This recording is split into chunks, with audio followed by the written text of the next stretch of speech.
Halo, assalamualaikum pembaca. Ini adalah video praktek cara untuk ikut PPS untuk wajib pajak yang akan mendeklarasikan harta rumah yang belum dilaporkan dalam SPT tahunan. Rumahnya ini masih utang atau KPR. Bagaimana caranya? Simak video ini. Baik pembaca tipspajak.com serta pemirsa Tips Pajak Media yang budiman, dalam video ini kita akan mempraktekkan, akan menghitung sekaligus akan simulasi melaporkan cara untuk ikut PPS untuk wajib pajak yang di tahun 2020 ada aset berupa rumah, pembelian rumah yang masih belum lunas atau masih ada utangnya atau masih KPR. Seperti apa perhitungannya dan seperti apa pelaporannya? Simak video ini baik-baik. Nah, kita akan bahas sedikit mengenai 6 langkah mudah PPS. Ya, ini pertama adalah aktifkan menu PPS, lalu unduh form dan isi formulirnya, lalu submit formnya, lalu bayar PPh finalnya, kemudian dilanjutkan dengan mengirimkan data SPPH, dan terakhir adalah unduh surat keterangan. Yang dengan kita memiliki surat keterangan ini nanti kita dapat memanfaatkan benefit yang sangat besar. Apa itu? Yakni kita bisa tidak diterbitkan surat ketetapan pajak untuk tahun pajak 2016 sampai tahun pajak 2020. Tentunya jika tidak ditemukan harta baru dan jika kita sudah melaporkan seluruh hartanya. Itu 6 langkah mudah PPS. Kenapa saya sampaikan? Perlu kami sampaikan di sini agar kita tahu dulu nih nanti gambarannya seperti apa nih kita dalam membuat laporan PPS-nya ini. Ya, dan produk akhirnya seperti apa. Itulah caranya. Langsung kita menuju ke contoh kasus ya. Bank Jajah pada tahun 2019 ya, tahun 2019 membeli rumah senilai 1 miliar dengan uang muka 200 juta rupiah dibayar secara cash. Ya. Kemudian sisa pokok utangnya per 31 Desember 2020 adalah 750 juta rupiah. Nah, tadi kan dia Bank Jajah ada DP nih uang muka 200 juta. Uang muka 200 juta tersebut diperoleh dari hasil usaha dagang online yang dia selama ini belum pernah bayar PPh-nya, alias dia berhasil sembunyi-sembunyi ya, alias dia tidak bayar pajak penghasilan atas usaha dagang online-nya. Dan di dalam SPT tahunan 2020 rumah tersebut yang dibeli dengan rumah senilai 1 miliar yang dibeli dengan DP 200 juta itu belum dilaporkan dalam SPT. Nah, kemudian Bank Jajah memutuskan ikut PPS setelah gencar sekali program PPS ini di media massa, para pejabat pajak pun turun tangan, bahkan Bu Menteri pun berulang kali mengajak para wajib pajak untuk ikut PPS. Dan setelah dipelajari, Bank Jajah akhirnya memutuskan ikut PPS agar dosa masa lalu bisa terhapus. Ya, dia berharap Bank Jajah ini karena melihat ada benefit yakni ada benefit yakni bisa untuk tidak diterbitkan surat ketetapan pajak selama 2016-2020, maka akhirnya Bank Jajah ikut PPS. Pertanyaan berikutnya, bagaimana perhitungannya, berapa dia harus bayar dan bagaimana teknis ikut PPS-nya? Gitu ya. Nah, seperti telah disampaikan di 6 langkah mudah ini tadi, yang pertama adalah kita perlu mengaktifkan menu PPS dulu. Masuk DJP online, kemudian pilih layanan program pengungkapan sukarela. Oke. Pastikan sudah ada ini ya di sini ya di tab layanan dan program pengungkapan sukarela. Bagaimana jika masih belum ada? Jika masih belum ada, silakan masuk ke menu profil, lalu aktifasi fitur layanan dan centang program pengungkapan sukarela.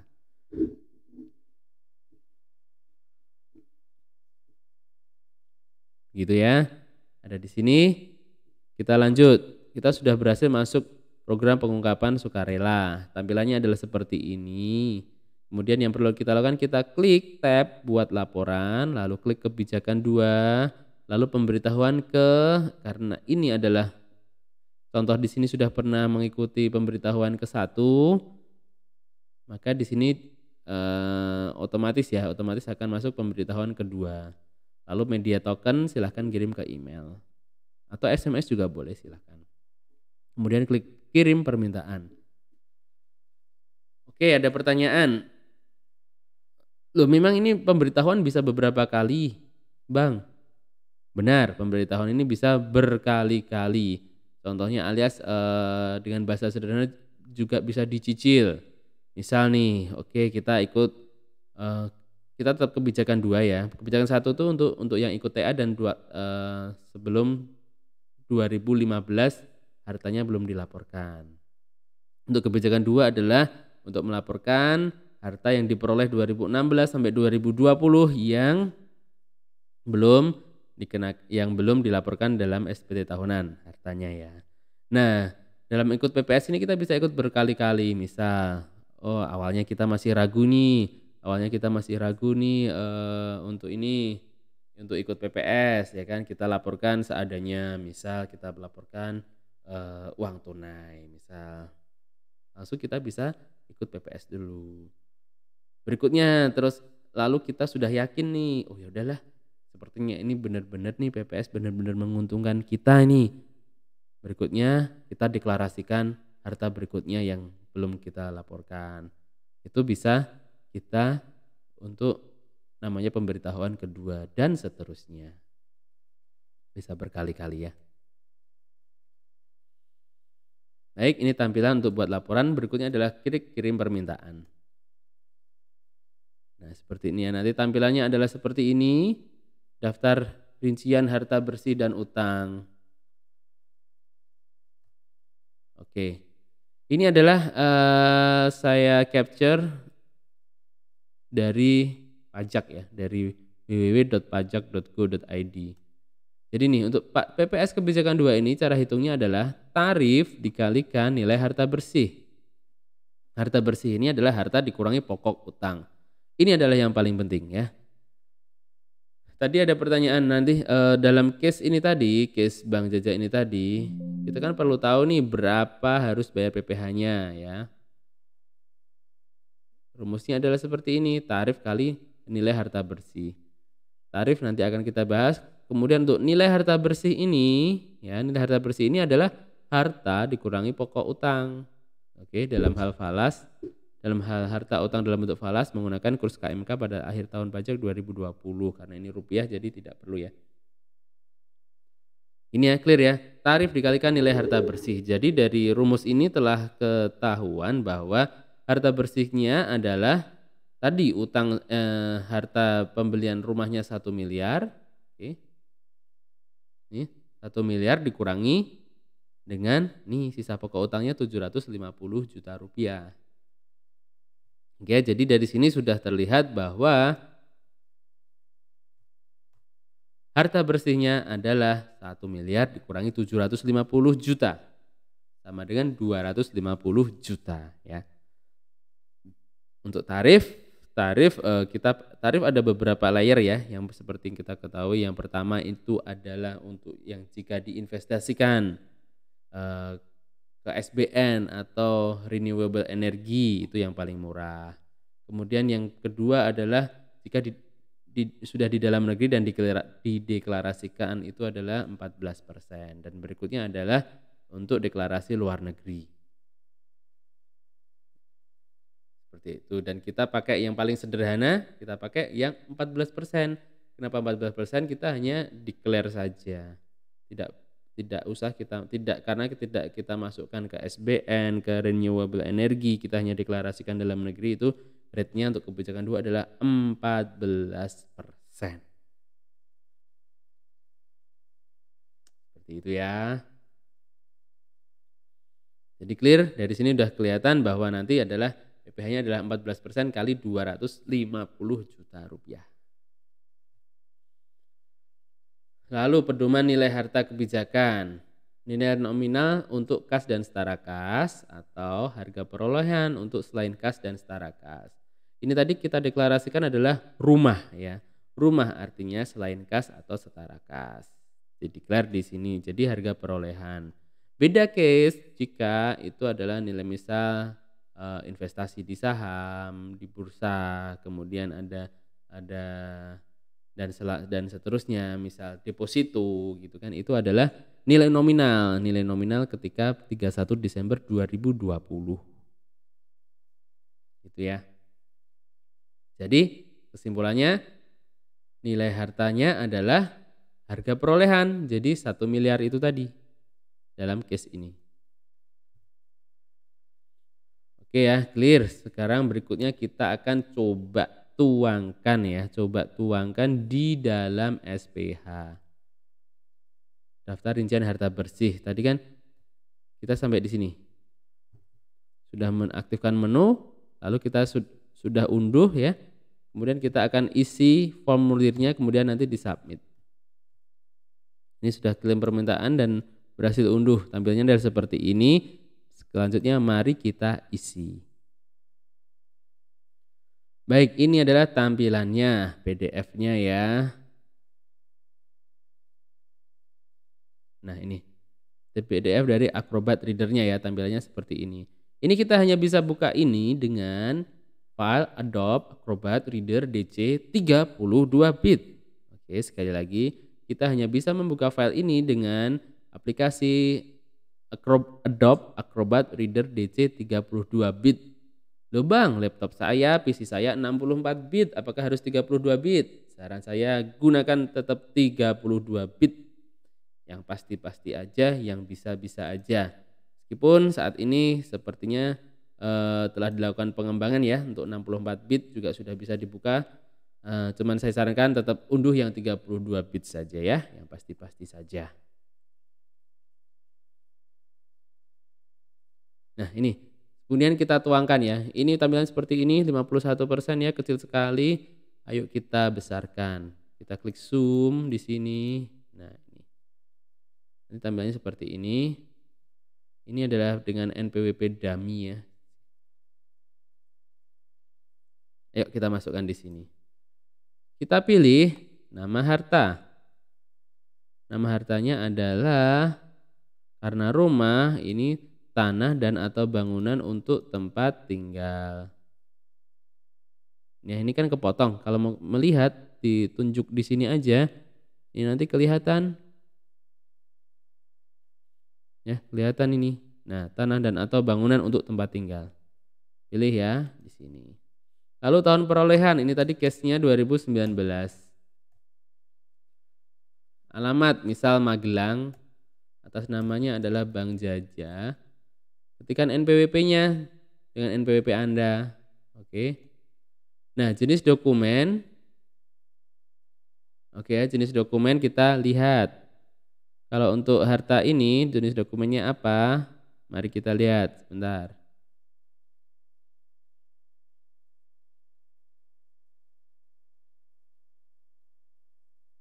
Jenis dokumen untuk tanah dan atau bangunan adalah, jika kita telah memiliki SHM maka silakan ditulis dengan sertifikat hak milik. Nah, untuk nomor dokumen juga silahkan. Ini misal SHM berapa gitu ya, ditulis di sini. Seperti itu ya, nomor dokumen diisi. Lalu untuk keterangan silahkan diisi dengan misal tanah di mana, luas tanah bangunan berapa gitu ya. Ini bisa ditulis rumah di klaster titik-titik mana gitu ya, silahkan diisi. Lalu nilai harta ini adalah nilai perolehan jika cash. Tadi di studi kasus adalah ini berapa? 1 miliar. Oke, 1 miliar di studi kasusnya. Kemudian silahkan kosongi untuk nilai utang falas, kosongi karena ini adalah tadi adalah itu ya rupiah. Nah, nilai harta bersih 1 miliar. Oh, sebentar, ini sampai 15 adalah kolom harta. Kemudian berikutnya adalah nilai utang ya. Nilai utang kita pilih, ini tadi rupiah ya.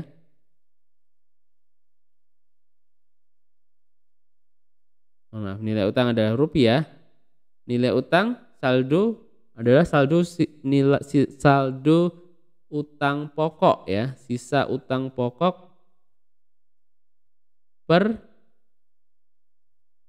31 Desember 2020.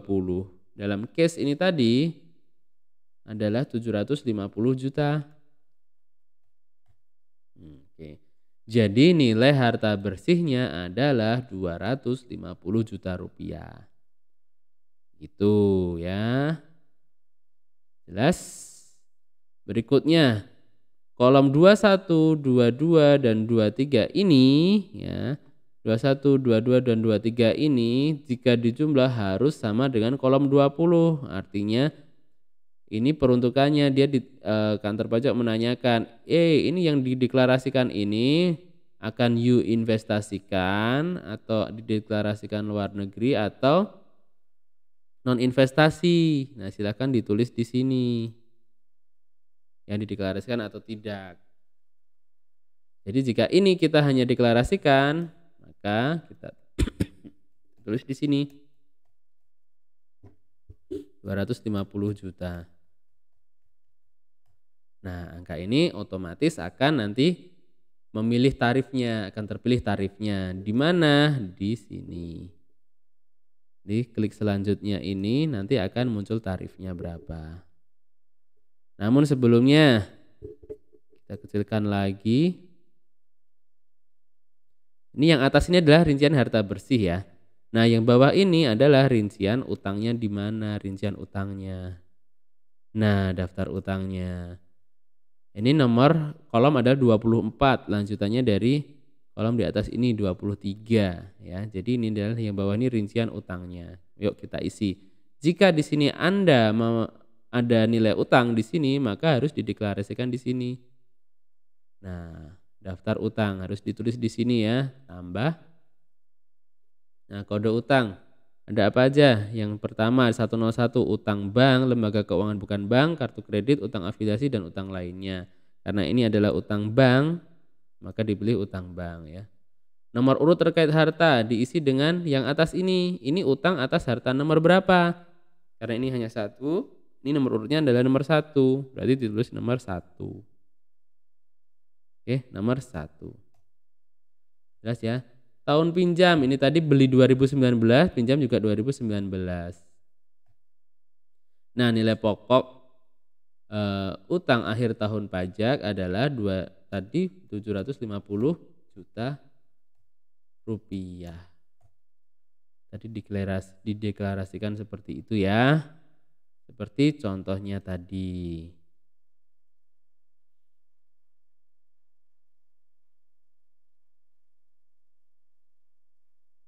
Untuk daftar utang.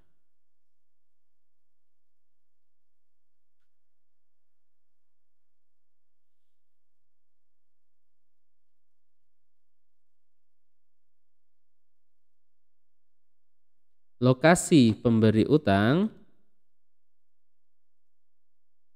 Ini utangnya di Indonesia, ditulis aja. Ini tadi misal di Jalan Perjuangan Magelang ya. Nama pemberi utang adalah Bank Pemberi Utang misal ya. Untuk NPWP silakan dicari tahu ya NPWP-nya, mintakan ke banknya.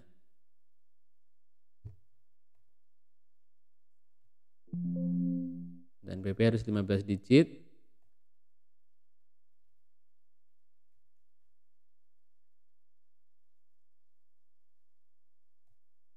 Mintakan info ke banknya.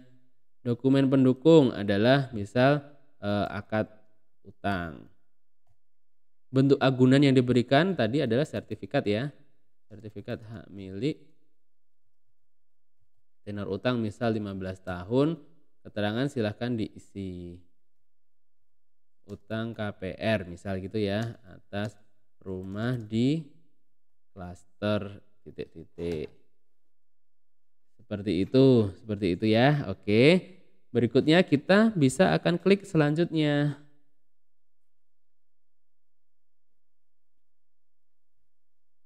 Selanjutnya kita bisa klik selanjutnya untuk mengisi ke halaman berikutnya. Oke, lihat baik-baik, sekali lagi lihat baik-baik bahwa ini penentuan nilai investasi ini, penentuan Anda meletakkan di mana adalah ini mempengaruhi tarifnya. Jadi tarifnya ini karena ini sini udah e-form, tarifnya pasti ya nggak akan mungkin keliru ya. Tergantung seperti ini Anda menaruhnya di mana. Oke, misal ini kita tarik di non investasi, maka hampir bisa dipastikan ini tarifnya nanti adalah berapa? 14%, benar. Selanjutnya, kita klik selanjutnya. Nah, ini clear ya. Di sini adalah nilai harta bersihnya 250 juta rupiah. Nah, PPh finalnya ini sudah otomatis nih. Ikut yang 14% jika di sini. Jika kita deklarasikan di atas yang diinvestasikan di surat berharga negara atau energi terbarukan, maka tarifnya 12%. Dan jika adalah deklarasi luar negeri ya, tarifnya adalah 18%. Oke, jadi tarifnya 12, 14 dan 18. Paling sederhana adalah tarifnya 14% yang kita deklarasikan di dalam negeri. Jadi kesimpulannya adalah, nah, jika kita melaporkan rumah senilai 1 miliar rupiah yang dibeli sebesar 1 miliar rupiah, namun kemudian itu adalah secara KPR atau masih ada utangnya atau cicilannya dan sisa utang pada akhir tahun adalah 750 juta, maka yang di PPS-kan adalah selisihnya antara 1 miliar dengan 750 juta alias 250 juta rupiah dan dikalikan tarif 14% adalah 35 juta rupiah. Seperti itu. Dan untuk bagaimana untuk langkah submit berikutnya, kami telah buatkan videonya di video sebelumnya dan silahkan klik di ini nih, link di bawah ini, atau ini link di kanan atas ya, link di kanan atas untuk mengetahui teknis cara submitnya sampai dengan mendapatkan surat keterangan.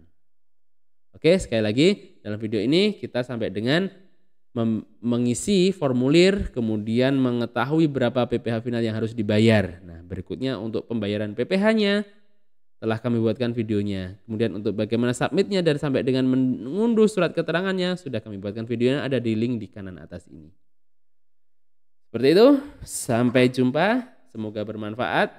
Sekali lagi kami simpulkan bahwa untuk kasus pembelian rumah sebesar 1 miliar rupiah yang harta yang dibeli di tahun 2019 yang belum dilaporkan di SPT tahunan tahun pajak 2020 yang sisa utang per akhir tahun 2020-nya masih 750 juta, maka harta yang di-PPS-kan adalah 250 juta rupiah dikalikan tarif 14%, maka harus bayar PPh final 35 juta rupiah. Seperti itu ya, jadi tidak serta-merta PPh finalnya adalah 1 miliar dikalikan tarif. Enggak, jadi tetap sisa harta bersih, yakni harta dikurangi sisa pokok utang. Seperti itu. Baik, semoga bermanfaat, semoga jelas, semoga menjawab, dan selamat mengisi PPS ini tinggal 15 hari lagi. Manfaatkan fitur PPS ini. Untuk konsultasi gratis, silahkan kunjungi berbagai kanal media sosial kami yang ada di link deskripsi di bawah ini. Baik, salam sehat dan sukses selalu dari tipspajak.com dan Tips Pajak Media. Wassalamualaikum warahmatullahi wabarakatuh.